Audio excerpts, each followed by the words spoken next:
One thing I often encounter is people who have only ever played one style of game.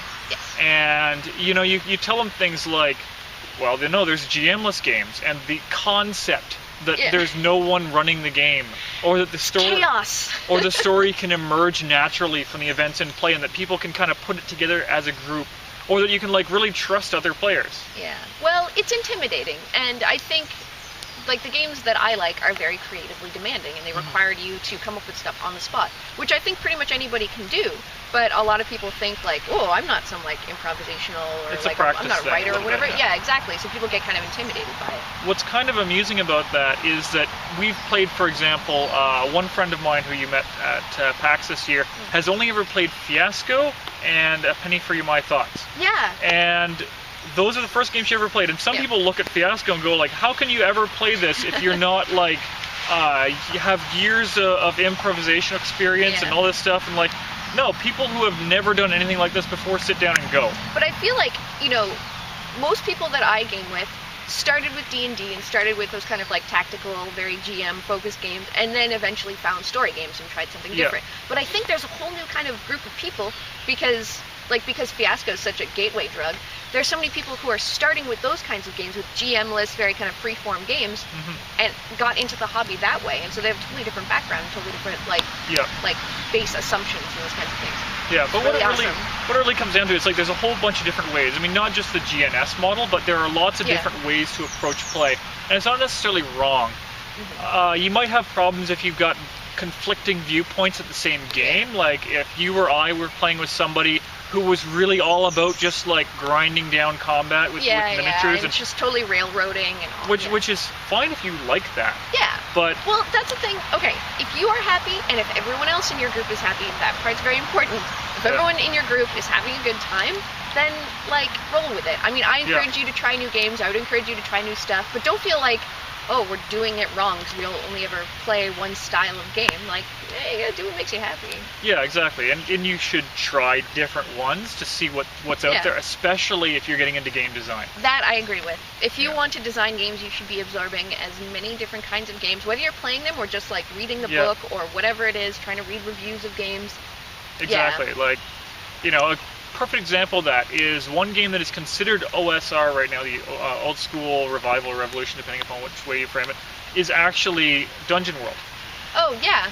But that is built on the Apocalypse World by Vincent Baker, which is, Vincent Baker, of course, makes very new kind of indie kind of games. Yeah. And it's this weird idea of a game where you just roll dice and have the color of the game shaped by the dice as opposed to the actual resolution of events. Yeah, very freeform. But yeah, that's funny. I didn't even think of Dungeon World as an OSR thing, but I guess it is. It's just coming at it from a different... That's what people say, yeah. Yeah. But that's another thing there. People have the old school versus new school. There's not really a question. You play whichever one makes you happy. Exactly. And whatever you're having a good time. If you're a Warhammer guy, man, get your miniatures and paint them and have an awesome time. Yeah, there are many ways to play. Exactly.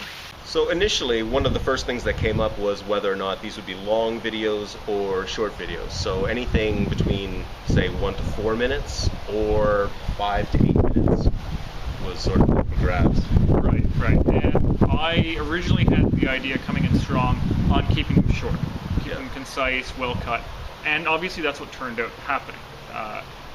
The value versus loss we're talking about here is in a longer video you can delve more into the topic. There's a lot of topics that I covered that I did have to cut out a lot of speaking points on. For sure. Because I just can't, I just looked at it and went I can't get into detail on this. I have to just cover generalities.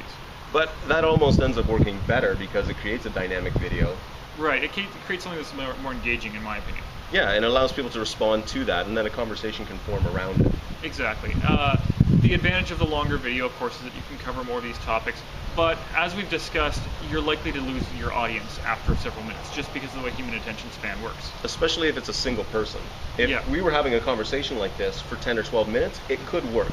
Yeah. If we had a solid concept, if we were changing locations, if we were putting in shots of, say, what we were talking about. If we were talking about game mechanics, we had shots of dice and voiceover. If we were mixing things up a bit more than just presenting as has been the format. This is very true. And what I've definitely learned by creating videos is that if I'd made it a longer format, I would have had a hard time with that. I would have had a lot more difficulty making cuts that I was happy with, because I was a little bit of a perfectionist, especially early on in terms of what actually got in the video, which made filming very difficult. Yeah. Filming long clips was often extremely difficult to get things out the way I was happy with. And to produce much longer videos, I'd either have to use a lot of long clips or I'd have to make even more short clips, which would actually possibly get exhausting for the viewer and would make the process very unpleasant for me. It would ramp the editing time exponentially. Editing, I'm not editing a little bit, but filming especially. As it stands right now, I could film a 3-minute video in about 20 minutes. Yeah, which is phenomenal when you consider setup and everything else. And have it edited in about 10 to 15. So having seen the process, he's pretty quick at it. So yeah, you get practice, and you get to learn your face that you make right before you start saying something. You get to know that very well. Yeah, your launch face. Yeah, but it turned out very well. I'm actually very happy with the format we went with. A lot of my videos, especially recently, have been in the 2 to 3 minute range, which I was very content with. And just to be clear, when we say we, he means him. Though we had the initial idea kind of together, he does mean the royal we as in him. I don't have a producer role or anything like that. No, you were there for the initial conception, and you helped me out with one video. Another friend of ours helped me out with another video, which also worked very well. Guest stars turned out being a great idea. Yeah, and I think it would have been cool to have one other guy in there just to talk maybe about kids gaming. Would have been a pretty cool topic. Yes. I also wanted to get to talk to some people whenever I was at PAX, some of the game designers, but I just did not find time. I was running things at Games on Demand almost nonstop. Yeah, you were literally on demand. Yes, I was.